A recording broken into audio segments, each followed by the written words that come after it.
New class alert, please. We got a new class upcoming. Who are the allies of Allah and the allies of Shaitan? Taught by Ustad Layla Nashiba. I know you're not going to want to miss this. So please stay tuned, okay? Streaming on all major platforms. Channel Sunnahfollowers. Faithful friend or enemy. The Mukasa Tafsir. Where should I begin when I'm starting at the end, pursuing the higher aim, learning the meaning of every page? Where should I begin when I'm starting at the end? Assalamu alaikum. Sunnahfollowers presents a new class, the Mosque of Tafsir, being taught and brought to you by Ustada Layla Nashiba. Please stay tuned, streaming on all major platforms, right here on channel Sunnahfollowers.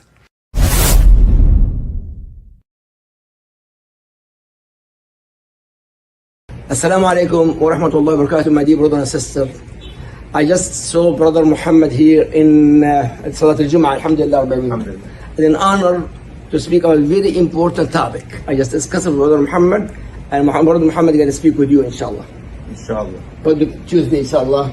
Tuesday, inshallah, we're going to discuss raising our Islamic Muslim children in a non-Islamic world that we're living in right now, the society that we live in. Especially now we have a lot of issues happening in our schools, in our colleges, universities, that a lot of our Muslim kids aren't really ready for it. So I think we should have a nice little discussion. Inshallah, we'll have a lot of people on board that can ask a lot of questions that they have, and we can kind of talk about how to kind of keep our deen and our religion inside of our children while they're going through out there in the world with the non-Muslims that are around there, inshallah, that have a lot of pressure that they're put on them, peer pressure and all that kind of stuff, inshallah. So Sunnah followers, prepare yourself and even your kids and share this very, very important topic. Very important. Alhamdulillah, Brother Muhammad accept to join us every Tuesday, inshallah. 9 o'clock p.m. So it's for the time, inshallah. Assalamu alaikum wa rahmatullahi wa barakatuh. Jazakallah khair, Brother Muhammad, inshallah.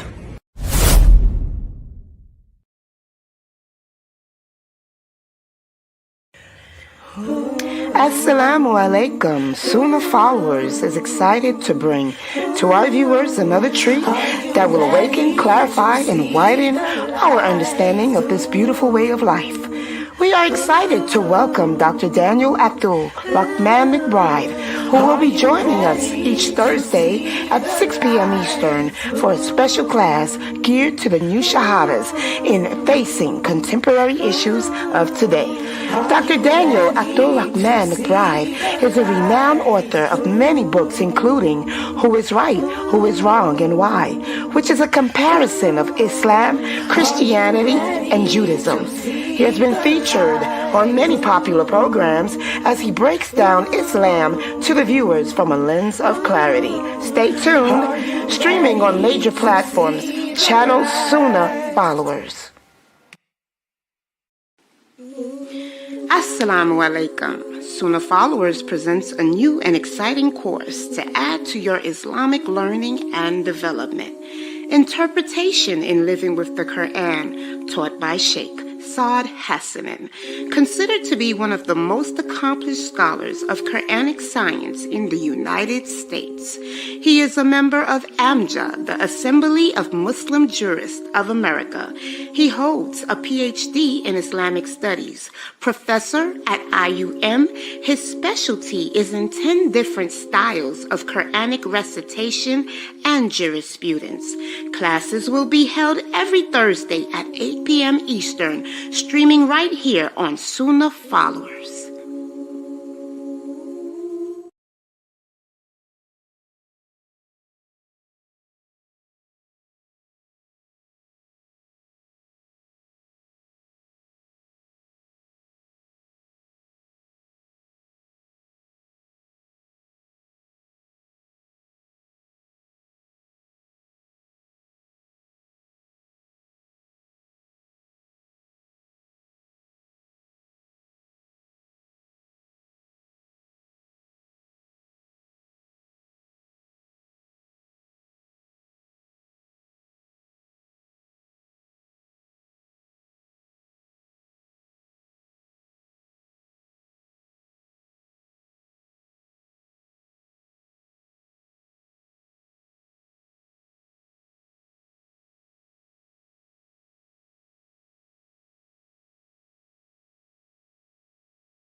Okay.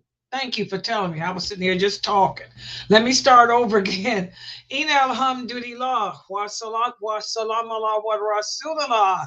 Welcome to our series on the prayer.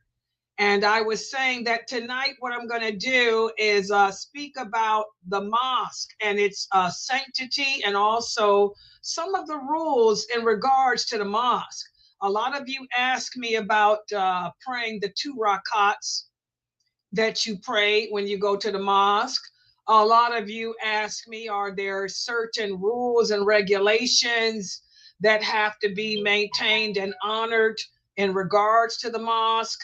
Well, I'm going to answer those type of questions tonight, inshallah. So let's put the PowerPoint up on the screen. And for those of you who are my new shahadas, this class, the 9:30 class, is not as long as the 6:30. The 6:30 class is the most important class that I teach here. So that class can go on for a couple of hours, but not this one. This is going to be short because I try to keep the 9:30 class short because I know many of you have to go to work. Plus, I'm usually tired like I am now. I'm tired and I'm ready to relax and write in my book or watch Teen Wolf or something, you know. But anyway, so this is not going to be too long of a class. Okay, inshallah, you guys should be able to see the PowerPoint. And like I said, we're going to speak about some of the rules regarding the mosque.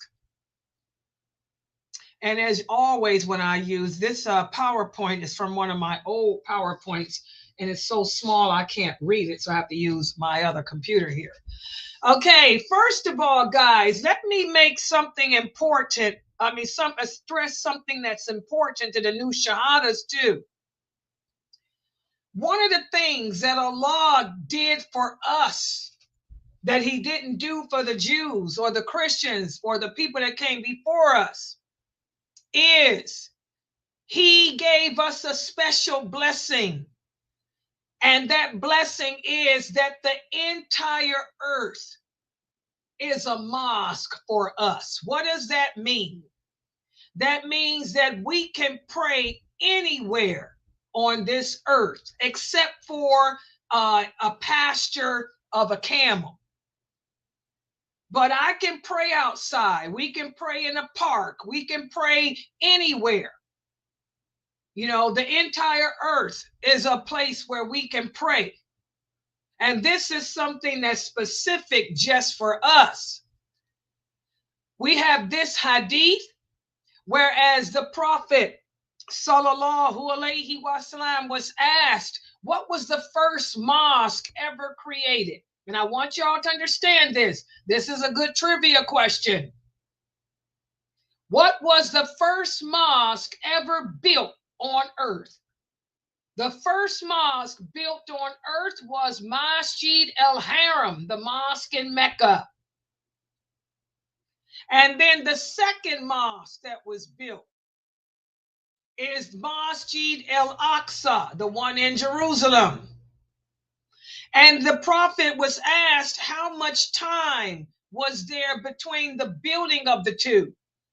The Prophet said 42 years. So the first mosque built was the mosque in Mecca. As you guys know, who built that? Adam alayhi salam, Prophet Adam. And then 42 years later, one of Adam's descendants built the mosque in Jerusalem. And then the Prophet said, wherever you may be at the time of prayer, if you can't get to a mosque, you can pray wherever you are because the entire earth is a mosque for us. So what does that mean? Let's say, for example, you brothers are out, okay, and you can't get to a mosque. The weather is bad or something. You can't get to the mosque to pray, and you can't get home to pray. You can pull over and get out your car and pray on the side of the road. That's an example. because the entire earth is a mosque for us. And this is but authentic. All the group are in agreement to this. And so now what I want to do is speak about the reward. A lot of you ask me about donating. One of the things that I'm always saying is, if you want to really get reward for helping the Muslims in your community and the Muslims around the world, I tell my students, divide your zakat up into 2 parts. Give half of it to the mosque, your local mosque, because the prophet said that the people most deserving of your charity other than your family is the Muslims in your community. Okay? And then the other half, you want to help the Muslims around the world? Give the other half of your zakat to this website, because the best gift you can give to any Muslim is the gift of knowledge of this religion and understanding of this deen. So by donating to this website, you're donating to the whole world, because the Muslims, no matter where they are in the world, they can log in on their cell phone and learn this deen. And also, there's a lot of reward in building a mosque. Alhamdulillah, last Ramadan, we all did a good deed here at Sunnahfollowers. The elderly women in my Zoom room, alhamdulillah, we donated. We all brought our money together and we built a mosque. We built a mosque for some Muslims who were needy of it in Ghana. Remember that last year? We also fed 3 villages. Our zakat went to feed 3 villages in Ghana, and we built a mosque. Listen to what the Prophet sallallahu alaihi wasallam said. Whoever builds a mosque for the sake of Allah, seeking Allah's pleasure, Allah will build for him a house in paradise. That's the reward we get for building a mosque. That's the reward you get for donating to have a mosque built. Also, the Prophet sallallahu alaihi wasallam said, whoever builds for Allah a mosque, even if it's a tiny mosque like the size of a bird's nest, Allah will build for you a house in paradise. So it doesn't matter what size, how big the mosque is. That's the reward, because you're building a place where the people can come together to glorify, praise, and remember Allah. Also, another question that many other Muslims ask me, when I'm going to the mosque, should I make supplications? Well, it's sunnah. It's sunnah when you're driving to the mosque to talk to Allah. And what I'm going to do now is give you some examples of what the Prophet sallallahu alaihi wasallam used to say when he was going to the mosque, walking to the mosque. Salama, who was one of his wives, she said when the Prophet left the home, he would say, in the name of Allah, I put my trust in Allah. Oh Allah, I seek refuge in you, so that at least I stray or be led astray, or cause injustice, or suffer injustice, or do wrong, or have wrong done to me. So that's one of the many supplications. Excuse me, my lips are so chapped. That's one of the many supplications that the Prophet sallallahu alaihi wasallam would recite when going to the mosque. Also, he would sometimes, he said, whoever leaves the house and says, in the name of Allah, I put my trust in Allah. There is no power, there is no might except with Allah. Whenever you recite those words, the Prophet said those words is all you will need to keep you guided, to keep you protected, to keep you defended. And the devil will turn away from you. So you want to teach this supplication to your kids. When your kids leave the house to go to school or go anywhere, go to the grocery store. When you leave to go to the grocery store to check the mail, say in the name of Allah, I put my trust. There is no power. There is no might except with Allah. And yes, these can be said in English because what you're doing is saying the meaning.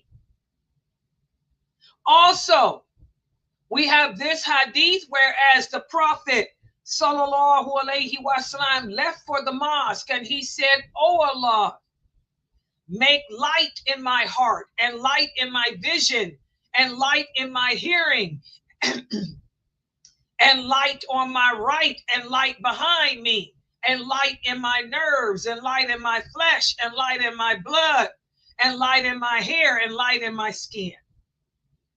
This is something that he said one time when he was leaving the mosque, leaving for the mosque. So there's many different supplications from our Prophet sallallahu alaihi wasallam that he taught us to make when leaving the home or when leaving to go to the mosque. Also, the Prophet said, if a person leaves his house to go to the mosque and says, "Oh Allah, I ask you by the right of the suppliant upon you and by the right of this walking, as I have not come out in an arrogant or unthankful manner or to show off or for fame. Instead, I am leaving in fear of your anger and desiring your pleasure. I ask you to save me from the hellfire and to give me my sins, because no one forgives sins except you." If you make that supplication when you leave the house to go to the mosque, Allah will assign 70,000 angels to ask forgiveness for you. And Allah will turn his face to you until you finish praying at the mosque. And again, all of these hadiths are authentic. Okay? Also, this was a question that one of the brothers asked me for my Q&A, and I answered it, and here's the dalil. It is sunnah for a person who wants to enter the mosque to enter with your right foot first and say, "I seek refuge in Allah and by his honorable face and in his everlasting authority from the outcast shaitan. In the name of Allah, O Allah, shower blessings upon the Prophet Muhammad. O Allah, forgive me my sins and open for me the doors of your mercy." This is a sunnah. Does that mean that you have to do it? No. But it's a sunnah to enter the mosque with your right foot. And it's also a sunnah to leave the mosque with your left foot. And when you leave the mosque with your left foot, say, "In the name of Allah, O Allah, shower blessings upon the Prophet. O Allah, forgive me my sins and open for me the doors of your blessings. O Allah, protect me from shaitan." So this is a sunnah, and I gave that answer to the Q&A before. Okay? And we do these sunnahs to get the reward. And also for you brothers, there's so many blessings that you brothers get for walking to the mosque or driving to the mosque. The Prophet said, if anyone goes back and forth to the mosque to attend the prayers, Allah will prepare for him a feast in paradise as often as he goes back and forth. You brothers are supposed to be praying your obligatory prayers at the mosque, all 5 of them. You should be making all 5 of your prayers at the mosque. You got a car, drive back and forth. Look at the blessings you get for going to make your prayers at the mosque. Allah will prepare a feast in paradise for you for all the times that you go back and forth to pray. Also, the Prophet sallallahu alaihi wasallam said, if you see a man attending the mosque, then you can testify that he has faith, because Allah says the attendants of Allah's mosque are those who believe in Allah on the last day. This is how you find a righteous man. Like I tell you, sisters, you're not going to find a righteous man on the internet. Righteous men don't hang out in clubs. Righteous men don't hang out in bars. Righteous men don't hang out on social media. Righteous men hang out at the mosques. They go back and forth. What does that mean? When the prophet says, if you see a man frequenting the mosque, that means he goes to the mosque to pray all 5 of his prayers. He don't just go once a week. He doesn't just go once a month or just on Juma. No, this hadith is talking about the man that goes to pray all 5 of his prayers. You see him at Fajr. You see him at Dhuhr.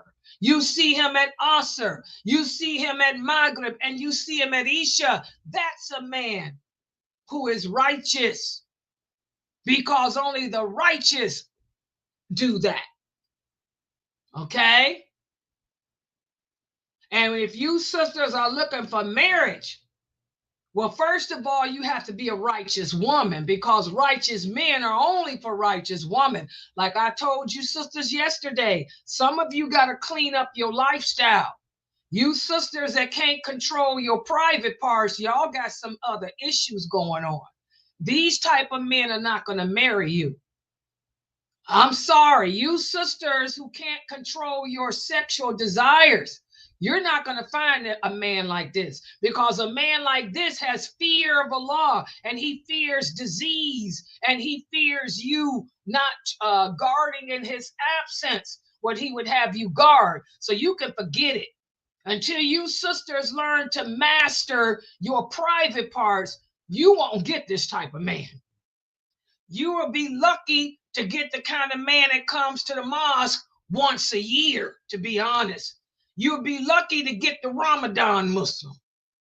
Okay, but this type of man, this is for my girls that grew up here, my Bantus, the righteous girls here. Okay? When you sisters are ready to get married, this is the type of man that your father's going to look for. He's going to look at the mosque and see what young brothers come to the mosque to perform all 5 of their prayers. That's how they can determine if this is a brother that has fear of Allah. Okay? You new shahadas that can't control the loins, y'all ain't gonna find this. These brothers they scared of women like you. They ain't gonna touch you with a 10-foot pole. I'm just keeping it real. All right.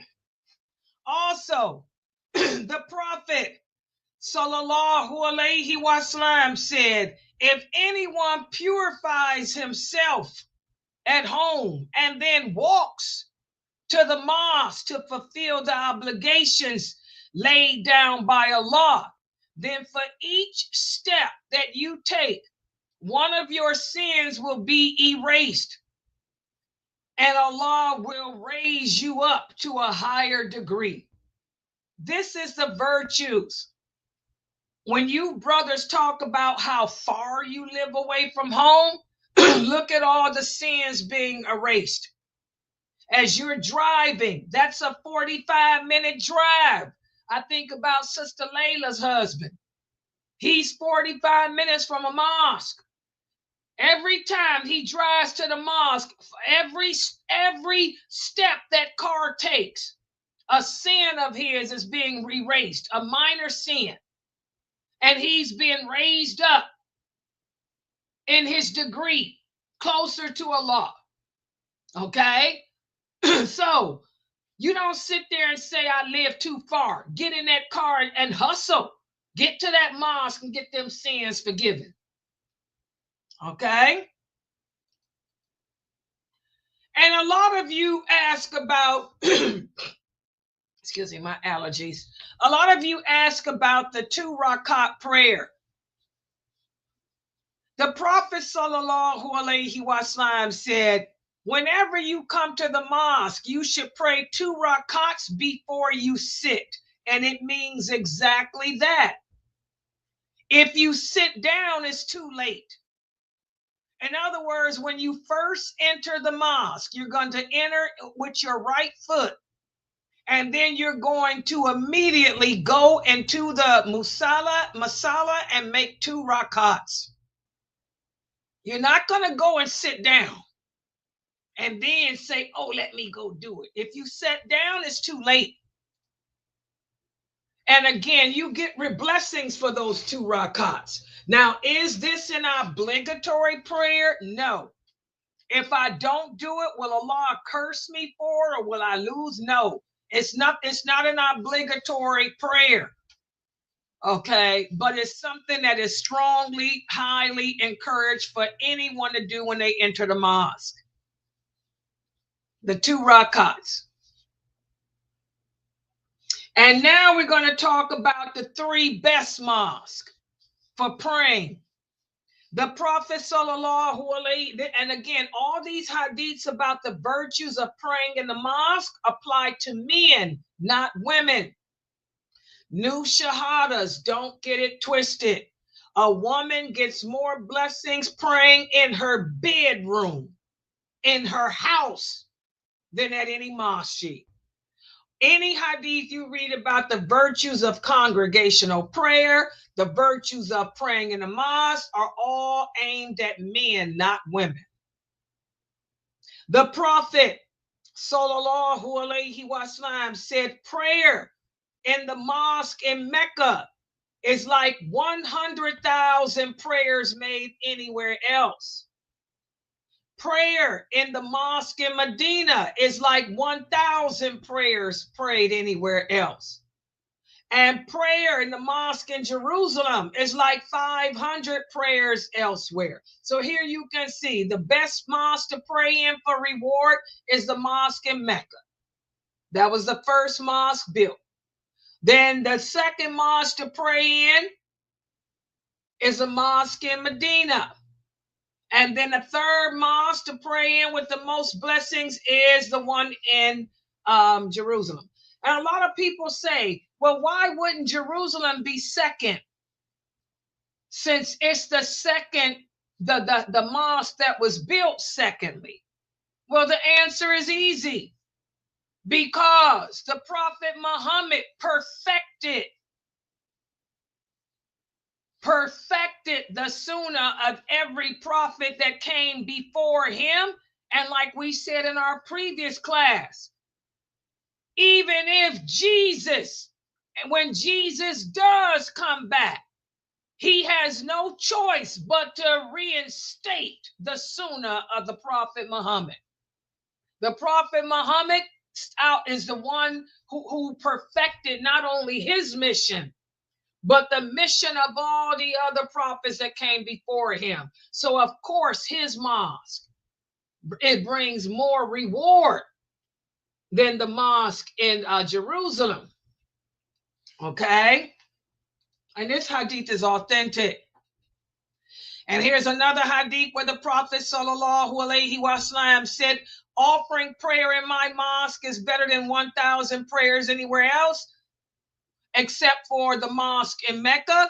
And prayer in the mosque in Mecca is better than any other mosque by 100 prayers. Okay?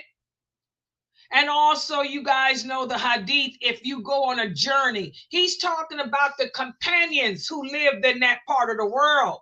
He told them, if you go on a journey, make sure you visit my mosque in Mecca, or the mosque in Medina, or the mosque in Jerusalem. That doesn't mean that you brothers, because you want to go visit your parents in Africa, you got to first go to Mecca. No. A lot of people misinterpret that hadith to mean that they can't go on any trip unless they go to one of those mosques. No. If you're in that area, you get the rewards of going to those mosques to pray. And finally, for today, I'm going to answer the question about decorations. Brother Zahir asked me about this. Brother Zahir, I threw this in here and I got the Dalil. And please take screenshots. The Prophet sallallahu alaihi wasallam said the last hour will not come to pass until the people fight with each other, compete with each other in building mosques. A time will come when the people will compete with each other in building the mosque, but very few will attend the mosque. He's talking about today.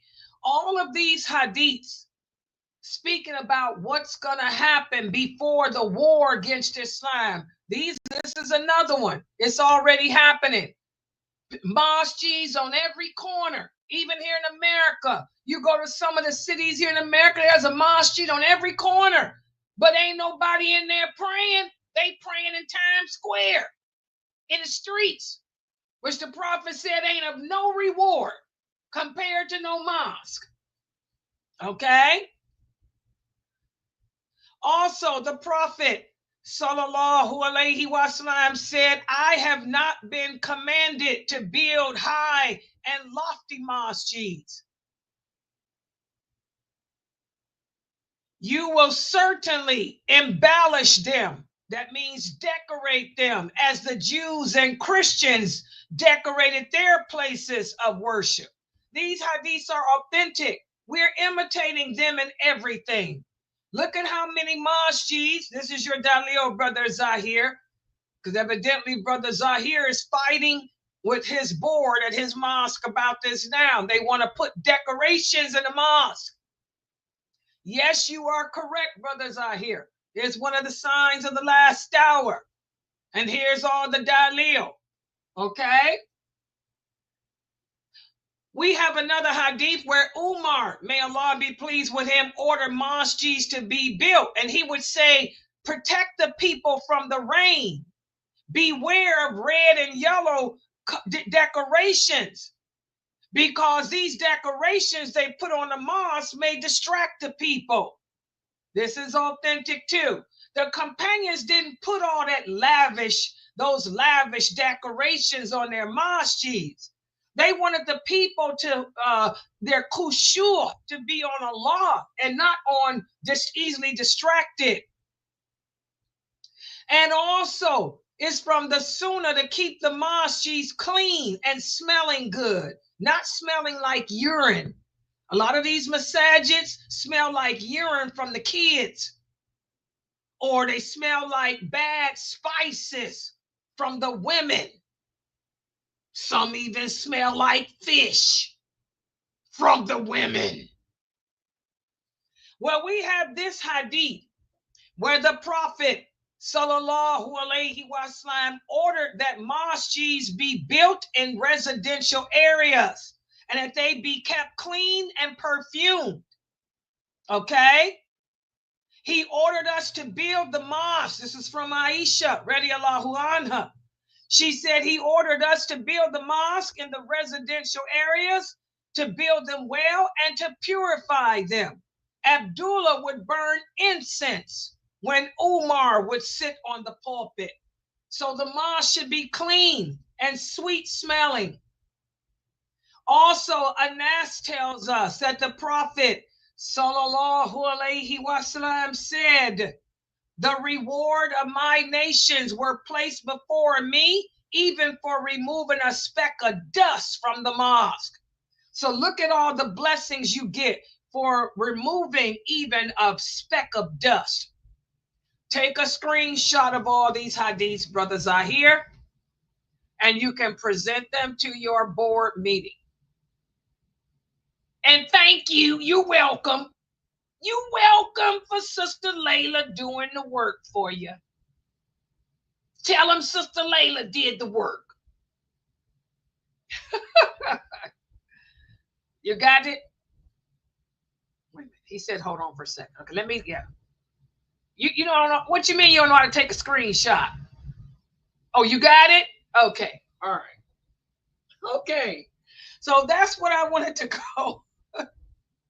That's what I wanted to go over today about the masjids. About the masjid. Any questions? Okay, here's a question here. Let me look at it. To be clear, the 2 rakat before the salat. No. Wait a minute. Oh, this is a different question. Wait a minute. Hold on. We were talking about the 2 rakats for the masjid. The 2 rakats that you make when you enter the mosque. Okay? When, like right now, if I went to the mosque right now, these are 2 rakats I would make for the mosque. That's not before prayer. Okay, now let's read the rest of the question. Hold on. Just to be clear, the 2 rakat before the prayer is for every prayer except for Juma. Okay, you're asking about something different. The Prophet sallallahu alaihi wasallam said, there's a 2 rakat prayer between every adhan and iqamat. That's something different. So what the Prophet meant is between every adhan and iqamat, for every prayer, there is a 2 rakat voluntary prayer that you can make. And that includes Juma, because the adhan and the iqamat is before the prayer, not after. Remember, guys, the Juma prayer is the Dhuhr prayer. What is the Juma prayer? That's the prayer called Dhuhr. It's just that on Fridays, we shorten Dhuhr to 2 rakats if you're praying it at the mosque with the imam.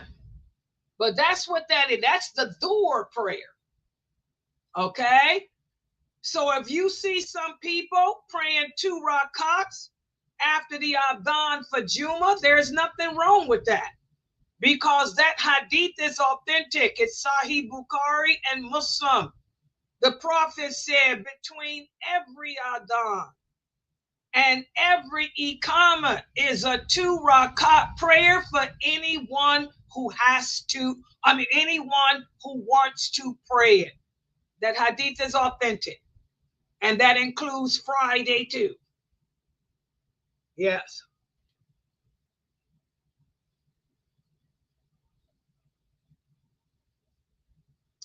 No, Brother Ahmad, it means exactly what it says.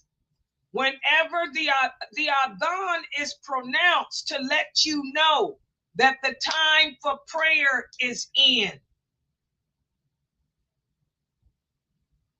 Okay? The iqamat is pronounced to let you know we getting ready to pray right now. You better get up in here. Okay? So if Dhuhr comes in at 12 o'clock, I know that the adhan is being called at 12. I can get up right then and make 2 rakats before the iqamah is pronounced. You understand? So say, for example, I'm a woman and I'm at home. I ain't gonna say a brother, because you brothers need to be at the mosque. Let's say that I know a woman doesn't have to call the adhan. I know that the masjid calls the adhan at 12 o'clock. I'm gonna get up at 12:05 and I'm gonna make 2 rakats as you know, just as a voluntary prayer. And then I'm gonna call my iqamat and I'm gonna pray my Dhuhr. Do you guys get it? Is that clear, Mina?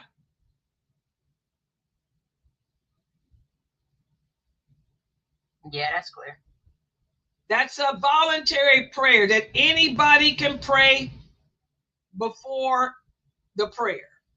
So the Adhan comes in at 12 o'clock. I know the Mashi's calling the Adhan at 12.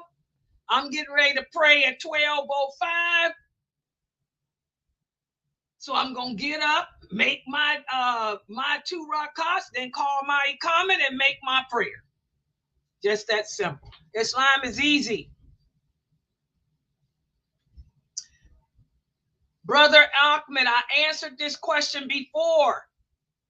If the Adhan is not called, what does that mean? That means that it ain't time to pray. So what are you praying? The Prophet Muhammad said every prayer begins when the Adhan is called. So if the Adhan has not been called, what are you praying? The prayer ain't in yet. Oh, if you're asking me about the 2 rakats, yes. Yeah, the 2 sunnah rakats, yes. You don't need an Adhan for that. When just like right now, let's say it's 3 o'clock in the morning. Ain't no prayers here. It ain't time for no fajr, but I want to go to the mosque. If I want to go to the mosque at 3 o'clock in the morning, I'm going to walk in there and make 2 rakats. That's the 2 rakats for the mosque. It's not contingent on a adhan. It's not a specific prayer. Whenever you enter the mosque, pray 2 rakats. It don't matter if it's 2 in the morning. You don't need an adhan for that. That's not a specific prayer. You understand? But if you go to the mosque, Brother Ahmed, and the imam is calling the iqamat, you forget about those 2 rakats. You go and join the line and pray with the imam, and Allah will give you the reward of praying those 2 sunnahs. Because the sunnahs do not take precedence over the obligatory. You understand? All right. But for the brother that asked about the 2 rakats before the prayer, that's what you're seeing people do. And they're following the sunnah of the Prophet. The Prophet sallallahu alaihi wasallam said between every adhan and iqamat is a 2 rakat prayer for anyone who wants to pray it. It's not an obligation. But you may see a lot of brothers whenever the adhan is called right before. And that's why a lot of people, y'all know those hadiths. There are no sunnahs for the Asr prayer. I repeat, there are no sunnahs of the Asr prayer. I repeat again. But some people, you will read a hadith, whereas the adhan was called for Asr, and then the Prophet would make 2 rakats before the iqamat. He was doing that. He was following the hadith that I'm giving you now. He was not praying a sunan for Asr, because there are no sunans for Asr. The Prophet always did a 2 rakat between the adhan and iqamat if he was able to. All right. So, but he was not praying sunans of Asr. He was doing that sunan of supplicating, praying between the adhan and the iqamat. A lot of people don't understand that that's what that hadith is talking about. There are no sunans of Asr. Okay, well, those people are ignorant, Brother Ahmed. They don't know any better. Unfortunately, most Muslims don't know the basics of our religion. That's why I'm teaching these classes.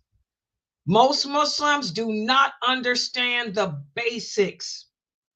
They don't know the rules of prayer. They don't have the correct belief system. You guys know that. That's why I'm teaching this. So they don't know any better. Make sure you share it with your family, Brother Ahmed. Make sure that the people in your family know that those 2 rakats for the mosque, you pray them whenever you enter the mosque. They are not sunnah rakats of a prayer. They're sunnah rakats for the mosque. Yes, make sure your family knows. Sister Layla, I have a question. Yeah. When When you say the Prophet Muhammad sallallahu alaihi wasallam, do we supposed to say sallallahu alaihi wasallam when you mention the Prophet's name? Is it mandatory or is it highly recommended? It's highly recommended, and say it to yourself. Move your tongue. Because if everybody was to be said at the same time, we would never get through with any of our classes. That's one of the ways of showing love to the Prophet, sallallahu alaihi wasallam. Yeah, when you hear his name recited, you say, you send peace and blessings upon him. Move your tongue to yourself. You ain't got to say it out loud where everybody can hear and show off. Some people do it to show off, and all they do is disrupt the classes. I had to check a brother on that before. Mm-hmm.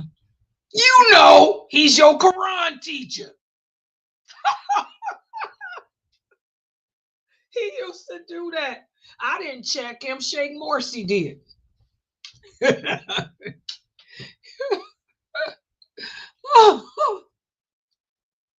He was a crazy boy. Yeah, he grew up on our website. He was a crazy little teenager. Funny. Yeah, that's the problem, Sister Pamela. They don't, the people, you know, they can't. This is how, and by the way, guys, this is how Allah protected Islam.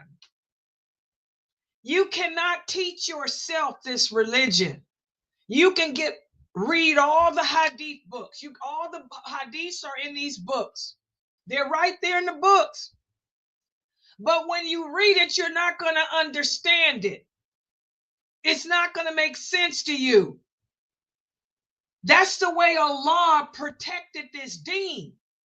The Prophet Muhammad said you can never teach yourself the religion. You can't just pick up the Quran and start reading and say, now I know what Allah is talking about. You can't pick up Sahih Bukhari and go from the front to the back and say, wow, now I'm a scholar. I learned the hadiths. No. You have to sit with the people of knowledge and have them explain what those words mean. Because that's what happens. The people are reading the hadiths, trying to teach themselves. So they'll read about the two hadiths, the voluntary hadiths for the mosque, and they think, well, it's the mosque, so that means I got to wait for the adhan. No. You're going to need a person of knowledge to explain to you what it's talking about, because the whole hadith is not there anyway. You're going to read one sentence in this book page. Then 100 pages later, you'll read another sentence and another sentence. And you don't know that all these sentences equal a khutbah that the Prophet gave. So that's why I say you can't teach yourself this thing. That's the way Allah protected the religion. He protected it that way. So it can't be no it can't be changed like the Christians and Jews changed their books. That's the Allah's way of preserving it. You got to learn from the people and knowledge. I didn't teach myself, and I don't know it all. I still have to call and ask questions. I had to talk I done called and asked questions before this class today and before my other class. Okay? You have to ask the people of knowledge. Because sometimes we forget, or something may not be clear. Something wasn't clear with me earlier. I had to go and call and get the clarification. That's how Allah protects the deen. Yeah. Just I got a question. Mm-hmm. After you hear the comma when someone is praying, and then do you repeat the comma after them when they repeating it, like when they say come to Salat, come to Salat? The iqamah, no. No? Okay. No, the iqamah is not repeated. The adhan is, not the iqamah. The iqamah is pronounced to let the people know we're getting ready to pray right now. Get up and get in this line. Ain't no time to be repeating. It's time to break your neck and get up in there, but take your time getting up to the line. Yeah. Walaikum salam. Any other questions in there? I know this is a lot for some of you new shahadas. Brother Zahir, you got that right? Alhamdulillah. Yeah, go ahead, Brother Ahmed.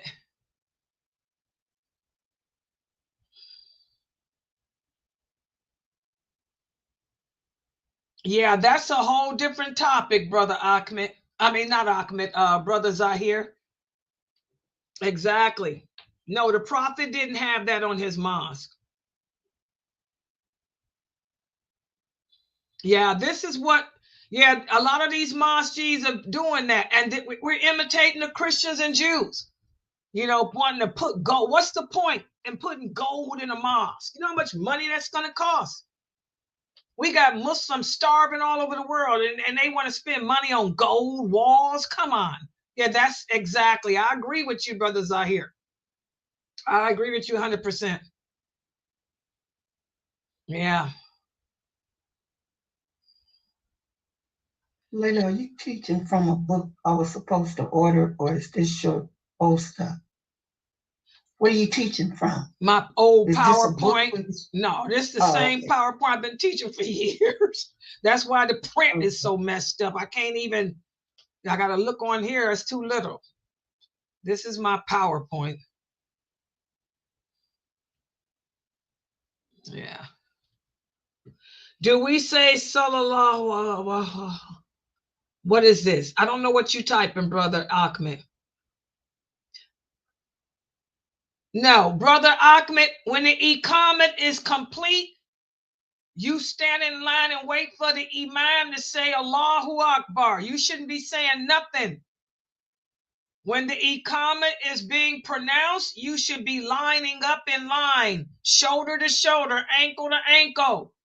And after the iqamat is done, because it don't take but a second, you just stand there with your eyes on the floor where your head is going to be and wait for the imam to say Allahu Akbar. And then you say Allahu Akbar because that's what opens the prayer. That's what I was telling you, Brother Ahmed. You and a lot of Sufis and Shiites. Yeah, I think you are part of a Shiite mosque. I'm going to be honest.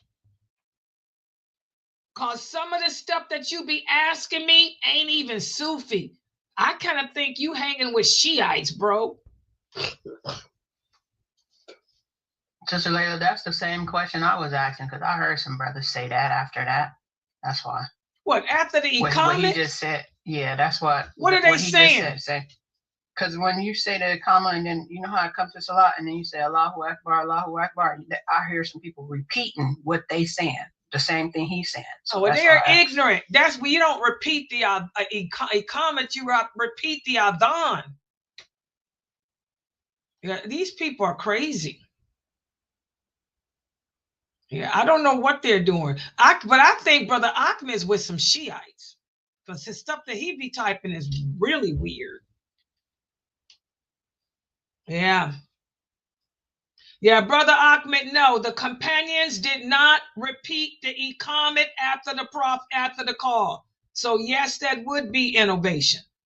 The companions would read, and all the hadiths that we went over. Remember, we went over the iqamat and the adhan.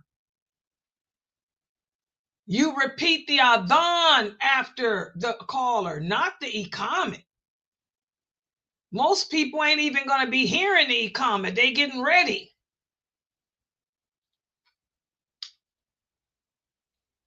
Yeah, that's innovation. What kind of people are those? What sect does that? Let me Google it. I think it's Shiite. What sect repeats?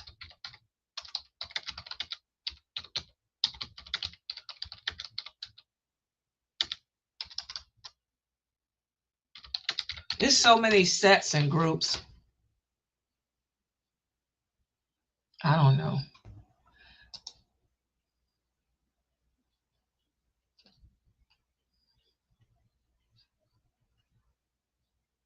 I don't know. I don't. It doesn't even Google up. Oh, okay. I see where it's coming from. I found it. Hold on. It's a method. It's as these are people that follow the Hanafi. These are people who follow the Hanafi method, guys. They do that.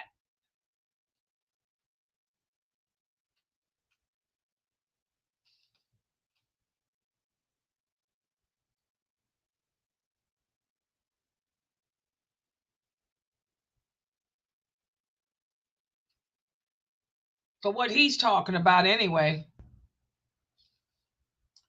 Okay, I see what they're saying.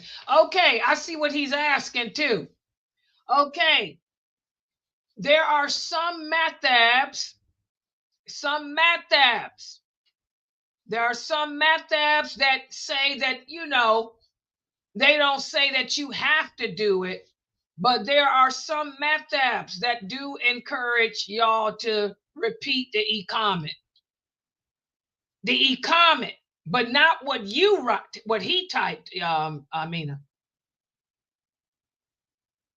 That's why I say, Brother Ahmed, you with some Shiites probably.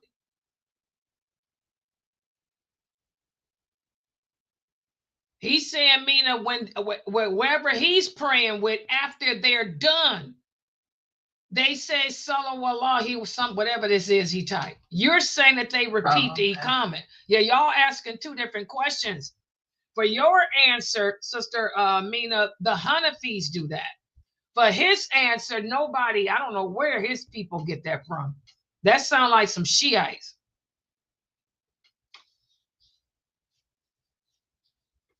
So I don't know. Do they mention Ali's name, Brother Ahmed? Do they mention Ali's name? I don't know what he's asking.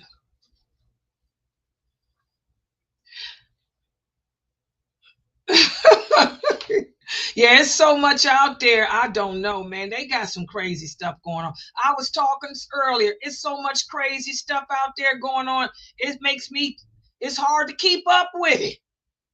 Ugh. Yeah, but for your question, Mina, the Hanafis do. The Hanafis do that. So it's a Hanafi madhab with that. Yeah, because I had heard that and I was just thinking, like, what the heck are they doing? So that's why I just wanted to ask for myself. Yeah, that's all. The Hanafis repeat the e-comment. Yeah, but I don't know what he's asking. What is? Okay, guys. Tomorrow. By the way, Brother Muhammad Ziada, my bro, he sent me a topic. This is going to be his topic tomorrow. He's going to speak about where is he at? Y'all pass it on. Who is this? Hi, it's AT&T. Oh, AT&T. His topic is what will be your legacy? That's the topic that Brother Muhammad Ziad is going to be speaking about. What will be your legacy? That's a good topic. That's going to be tomorrow at 7:30 Eastern Standard Time. My class at 6:30. His class at 7:30. And the Mecca-Siddiq, make sure y'all order the new book. The Mecca-Siddiq Tafsir is tomorrow night too. Have you guys ordered the volume 2 of the book yet? Yeah, make sure y'all order volume 2 of the Mecca-Siddiq Tafsir. It's $19.99, ain't it? Yeah, it's still the same. I don't know. I have to look through it and see what pages. I can't remember where we stopped off, but I'll post it up tomorrow. I got to see where we stopped off. I don't even remember where we stopped off. Yeah. You got the book though, right, Amina? Yeah. Yeah, I got the book. I was just going to tell you that because remember I wasn't here on Thursday. So, but I had went back over your class and you had stopped on page 11. Oh, I stopped on page 11. Hold on, I'll tell y'all what page right quick. Hold on, let me look. Okay, hold on.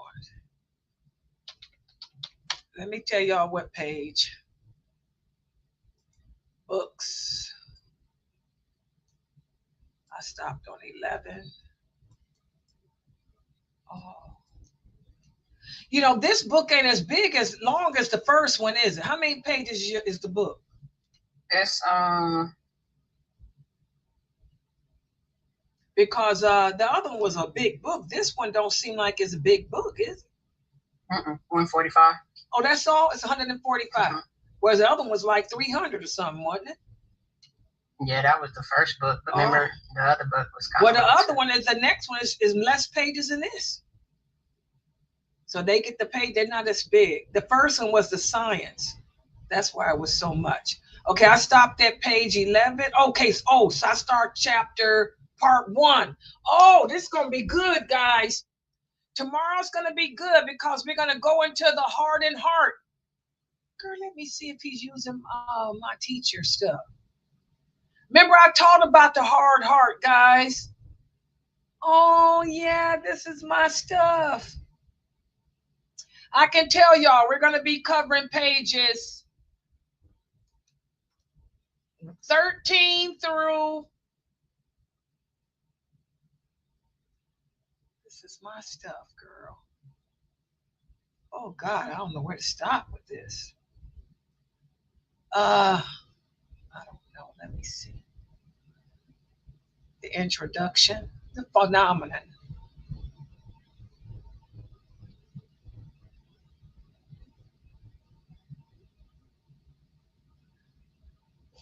Okay. Let's just say 13 through 17. Let's say 13 through 17. I might make more. I have to read it and see, because when we talking about the heart softeners, I don't know where he's at with this. I haven't looked it up, but just say start at page 13 and go through 17. And I might add more. I have to see what he's talking about. But this is my stuff. I like the purification of the heart. I have to see what hadiths he's putting in and where he's ending it at. Yeah, any other questions? So tomorrow at 6:30, we have my the correct belief system. 7:30, we have Brother Muhammad Ziyada speaking about the legacy, and then my Maqasidic Tafsir, pages 13 through 17, inshallah. I might add or take away some pages. All right, guys, I'm going to log out for tonight. Inshallah, I'll see you guys later. Subhanakallahumma wa bihamdika. And please support us. Exactly. We need some donations. Please donate, okay? Oh, you like that one? Let me see something while I'm in here, too. Yeah, that's it. See that little, yeah, I made that. You like that? Because I got sick of my picture being there with the brothers when they want to see the background. Yeah. Ooh, look, what did I do? I can make it big like that. Yeah. You like that? Yeah. Oh, really? I can work more stuff on here? Let me see. I don't know how to. Yeah, I see. I don't know how to work that stuff, but I put that up there because I got sick. Oh, there it is. I got sick of seeing my picture next to the brothers. So I said, I'll put the picture of the dome of the mosque so they don't have to see my face. Yeah. Yeah. I never did this one. I don't know how to work the rest of them. Yeah. All right, guys, I'm going to log out. Inshallah, I'll see you guys tomorrow. Subhanakallahumma wa bihamdika. Ashhadu an la ilaha illa anta astaghfiruka wa atubu ilayk. Everybody have a good night. Assalamu alaikum. Yeah, that's another.